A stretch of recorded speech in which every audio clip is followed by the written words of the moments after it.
Welcome back to the deep dive. Today, we're going into a really fascinating corner of the strategy game, Whiteout Survival. We're dissecting an event that is all about hyper-coordination. Mm. Crazy Joe. Yeah, and this is a deep dive into some seriously high-level thinking. We've got a great stack of source material community guides, sure, but also internal alliance briefings.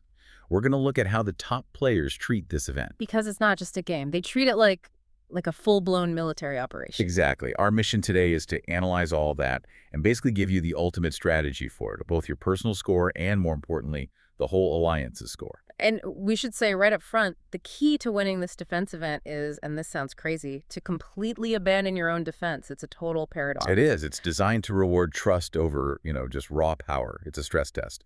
So let's just jump in.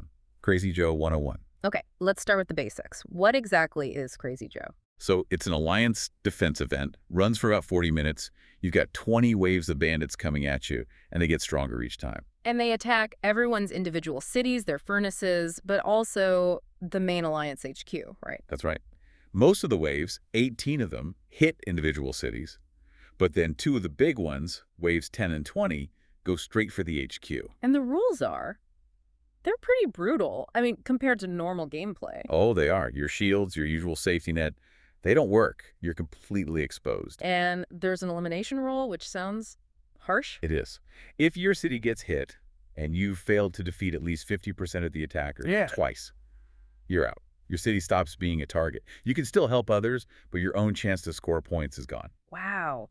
So that puts a ton of pressure on the Alliance leaders, the R4s and R5s, to get this right. Absolutely. They have to pick the time, and they have to pick the difficulty level. There are 21 levels, but you can't just pick the hardest one. Your alliance has to have, earned it by hitting point goals in previous events. So it's a measure of how good your alliance is over time, not just in one fight. Exactly. A sustained track record. Okay, let's talk about the waves. Oh. You said most hit everybody, but our sources point out 3 waves that are different. Yes, and this is critical. Waves 7, 14, and 17. These only attack players who are actively online. So if you're AFK, you just get skipped. You get skipped, and you miss out on a huge pile of points. I mean, these waves are designed to reward active participation. Missing even one of them can tank your final score. And then there are the big ones, the HQ attacks. Waves 10 and 20. Right. The whole alliance has to send troops to defend the headquarters. It's a test of, can everyone shift focus at the exact same moment, defend, and then immediately shift back? Okay, so that really sets up the central challenge. You're trying to get a high individual score, but you also have to help the alliance get a high score. And those two things, they're not always aligned. They are actively in conflict. And that's where we get to the core paradox of Crazy Joe. It's all in how the points are calculated. Right. Break down the math for us. It's a little weird. It is. So let's say a wave hits your city. If you successfully defend it, you, the owner, get 100% of the defense points. Doesn't matter if your troops did the work or if an ally's troops did. Okay, so far so good. I get points for my city being defended. Right. But here's the catch. The people who sent troops to help you, the reinforcers, they also get points based on how many kills their troops got. There's a penalty, isn't A there? huge one. Reinforcers only earn points at 50% the rate of the city owner. And that's it. That's the whole game right there. That's the entire strategic insight.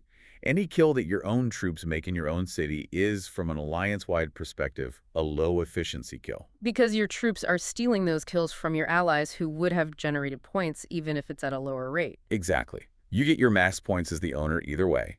But if your troops get the kills, you are actively destroying the pool of reinforcement points that your allies could be earning. You're lowering the alliance's total possible score. So to maximize the total score for everyone, every single kill needs to be made by a reinforcing army. Every single one. And this leads us to the big counterintuitive strategy.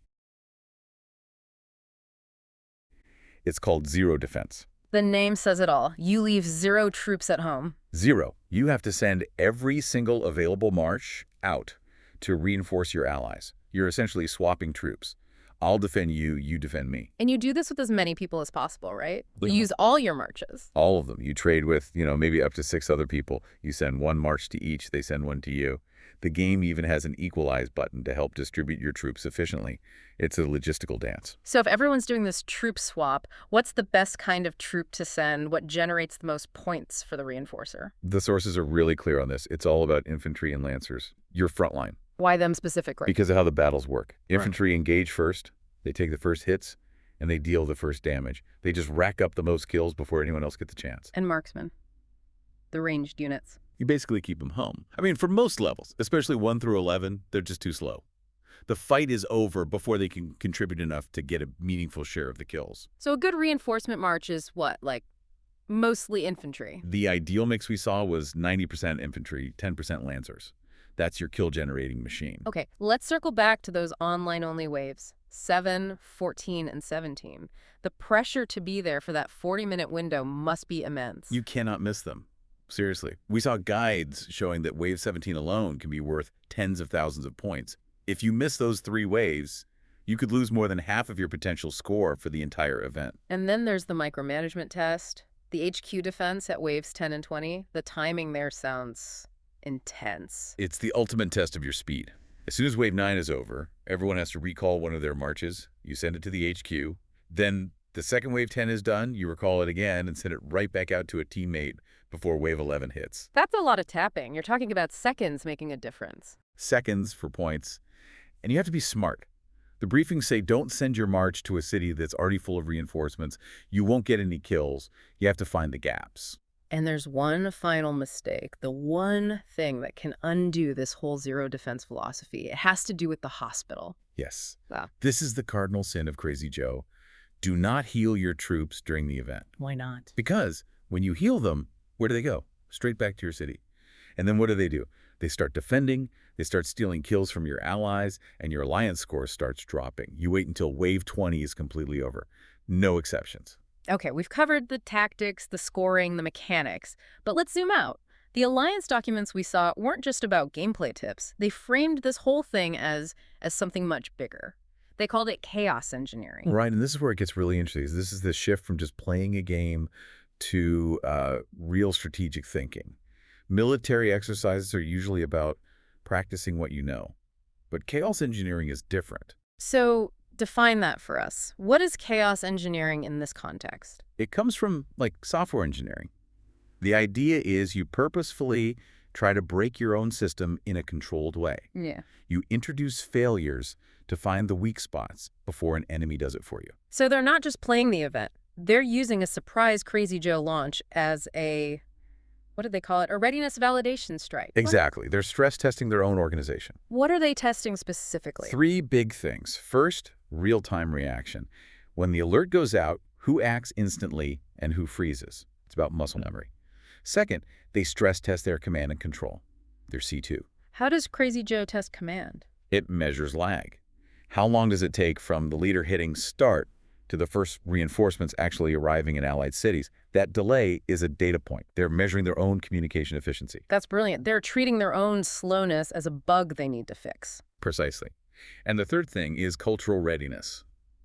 Does everyone just do it? Does the zero defense rule hold up under pressure? A surprise launch shows whether their motto, through knowledge we conquer chaos, is actually how they operate. It forges an identity. So the whole point from a leadership perspective is to collect data on who messes up. It's data from failure. Who healed their troops, who missed the HQ waves, who failed the 2-strike rule.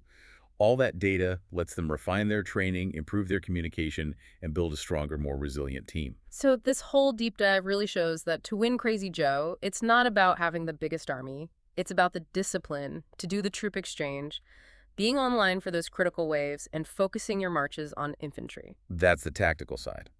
But the strategic lesson is that the event is a tool. It's a crucible for forcing your alliance to get better, faster. It's about evolving under pressure. Which leaves you with a final thought. When you're faced with chaos in a game or, in your own life, are you just reacting to the mess? Or are you using that moment to proactively find the weaknesses in your own system? Because the data you get from a controlled failure, that's priceless.